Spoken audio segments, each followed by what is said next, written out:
Sanki müminsən. Sanki Peyğəmbər namazda şəhadət vermişsən. Azanda ona şəhadət vermişsən. Özünü ucuz tutma. Cavanlığın qədrini bil.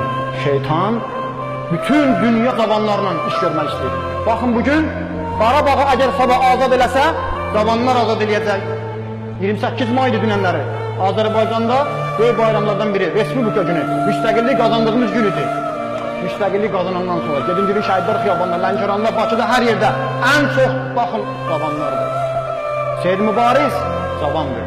Bugün Yəməndə, İraqda, Suriyada küfrün, Vahhabinin, Erməninin Qarabağda qabağında duran kimdir? Cavanlardır. Ona görə istəyirlər bu millətin olanları narkoman eləsinlər, yarısını Yegov eləsinlər, yarısını Krişna eləsinlər, yarısını Nurçu eləsinlər.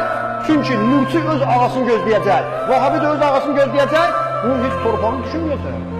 Gedəcək Suriyaya, üzrüslə namusunu da burada qoltuğunu aparacaq orada. Daha bilirsin mən nə deyəcəm. Ona görə ehtiyatlı olun. Bütün işlər zamanlarla. Bütün işlər.